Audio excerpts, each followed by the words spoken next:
Good morning, Wildcats, and welcome to another episode of Wildcat World. Today we're going to be talking about the latest episode, episode 2, on the latest season drop from Marvel, Hawkeye. Now, I've never been a real big fan of Hawkeye stuff or Green Arrow stuff in the DC world. I'm more of a, chick kind of superhero girl. Yeah. I lean towards more of the females because, as a girl, it's kind of cool seeing a girl beat up, Thanos or whatever. But Kate Bishop, I heard she's a lot of trouble. Yep, she sure is. I remember that I heard that she had knocked down the bell in the first episode. But in the second episode, she somehow managed to get her apartment set on fire by making some tracksuit mafia guys pretty angry. But the episode 2 starts off where episode 1 left off. It's where Clint figures out that Kate is in the Ronin suit, and he is like gung-ho ready to beat her up, and they realize it's a girl, and then, they hear the tracksuit mafia and sirens, and they're all like, okay, we gotta go. They go back to her house. Guess who's there? Tracksuit mafia. Waiting for, what are those little, they're not bombs. What are those little explosion called? So they're in their apartment, they're trying to get, because Kay got beat up pretty bad, like super bad, but she only walked away with a scratch. Because if we were in real life, she'd probably have to go to the hospital, but because definitely. This is a MCU universe storyline that we can just put them in their apartment and they'll be perfectly fine. But so Clayton's trying to patch her up and stuff, and they're trying to work out a plan, and these little cocktails are going through the window, setting herself on fire. Well, they realize the suit's surrounded by fire. The Ronin suit, the one that Clint specifically went there for, they can't get. So they evacuate the premises, and I forgot to mention, while they're fighting the tracksuit guys, the tracksuit mafia, Kate is showing off her archery skills. And she's, super happy because, her super favorite superhero is standing right in front of her. Yeah. And she gets to, protect him. She hit a fire extinguisher to try to put out the fire, and it didn't happen. Instead, it hit the floor, went up, hit the ceiling, and went straight out the window to the guy that was on fire. Because earlier, Clint had grabbed one of the cocktails back, broke the window, grabbed it, and threw it back to him. Yeah. I'd have to say that's probably the coolest thing. Because I've only ever seen it in video games or in movies, but I've never seen it, that precise. Yeah. It looks so effortlessly. But, they evacuated her house and stuff, and Clint had to come back, and they went to her aunt's, who lives in Florida. Mm-hmm. She doesn't own any cats, but her house smells like cat hair. So I'm kind of wondering if she's got a cat, or if she's maybe just a cat lady with cat scents everywhere. Maybe she is a cat. Maybe. And she's just in it. She's just on vacation with it. Hey, I don't blame her. But so they go to the house. They go to her aunt's house. They patch it up. They patch Kate up or whatever. And then Clint leaves again. Well, he goes back to the crime scene of Kate's apartment, and he is looking for the suit. Now, he left it in one specific spot. When he went back, it wasn't there. He dressed up as a firefighter to get in. And I don't know how nobody noticed that, there's one random dude just changed in the middle of the street. But it's a movie. It's not very logical sometimes. It's a movie, but it's cool because while he was changing back out of that firefighter's uniform, once he realized that he couldn't find the suit in the house, he saw this little sticker up on the firefighter window. And it said, NYC LARPers. Do you know what LARPing is? It's like live action role playing. Yes.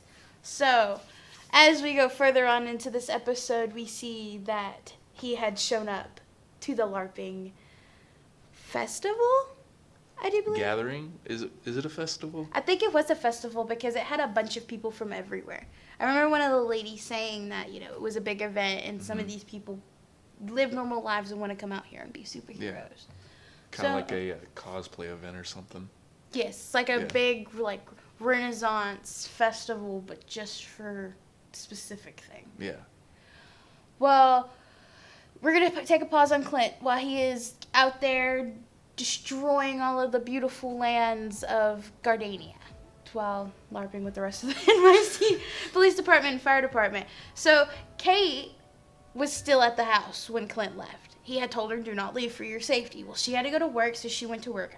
She works underneath her mom, which I know has to be irritating. Yeah, for sure. Because through episode 1 and the beginning of episode 2, like, you could tell that their relationship is kind of strained.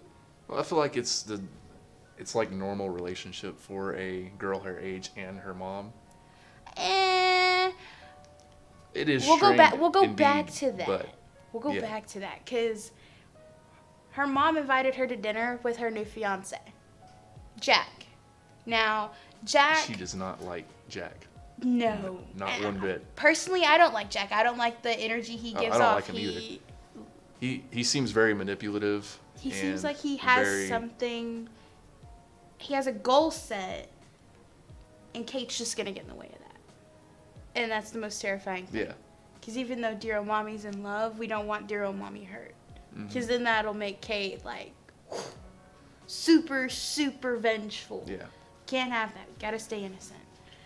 But, so, you know, they're arguing back and forth at dinner, just like, I would say a normal family, but a normal family.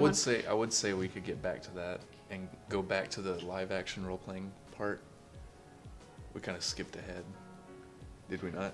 No. Okay, so you see, they happen at the same time. One. I was thinking in sequence of the show, because didn't the dinner scene happen after we saw the... Clint leave?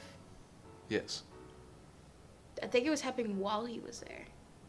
Because I remember seeing her and her mom in the office, and then seeing Clint show up, and then we watched him LARP, which... How cool would it be if you got to beat up your personal superhero? That would be very, very amazing. Okay, I'm kind of a little shady on the LARPing thing. You have to remind me what happened. Well, it was just like Clint was just there trying to get his suit, and the guy, what was his name again? Grills. Yes, Grills. It was Grills. Yes, Grills. He was the one wearing the suit, and he was telling Clint, "Just let me beat you, and I'll give you the suit back." So Clint, after some talking with him, he let him beat him, and it was a very epic battle, and it was very intense, very realistic. I guess as realistic as it could be with like plastic swords and whatever. But yeah, he let him beat him, and the crowd was all hyped and yelling. And I am kind of sad though that he didn't wear his full uniform, because I did notice that when they handed him his armor, they handed him a helmet with blonde locks. And he didn't wear it. Yeah. Do you know how cool that would have been? Well, doesn't that fit his character, though? Yeah. To not wear it? I mean, well, yeah. He was there for the suit. Yeah, he is more of a somber, goal-oriented character. But, I don't know. I think it's just him protecting himself, because he did lose his best friend due to the snap. Yeah, that is true. So everything, like all of them are still trying to, I guess, get back to normal. And I feel real bad. But... he left with the suit, right? Mm-hmm. So he got the suit. Yeah, he let Grills defeat him, and then they had a talk afterwards, and he gave him the suit, and they just exchanged names, and that was it. He left with the suit, and the guy left with being able to beat his superhero. Hey, that's the greatest bedtime story of all. Yeah. Is I got to beat up my superhero. But okay, yes, you are correct, and I do apologize. Yeah. It was after the whole LARPing incident went. I'd have to say that I'm feeling a good solid 7. I like the pace. I like the graphics in it. I like the storyline so far. However, Clint is kind of a little more somber than I'd like. But that is his character. I'd give it an 8. I really like the characters. I really like the storyline. I just wish there was more explanation, I guess, like in terms of everything that's going on. Well, I mean, yeah, but the season's only going to be 6 episodes. Yeah. It's like a Christmas special for all of us. Yeah. But those episodes are 53 minutes long. It's a lot of content. Any more longer, it'll be a movie. Yeah. Just about. Little short movies. But yeah, I give it an 8 out of 10. Oh, that's good. So that means we both liked it. Yeah. So that means next week, episode 3 is going to be even better. Alrighty, Wildcats, that's all the time we have today. Thank you so much for watching our new and latest episodes, and hopefully you'll tune into the new one next week. Don't forget to like, comment, and subscribe, and we'll see you next time. Bye.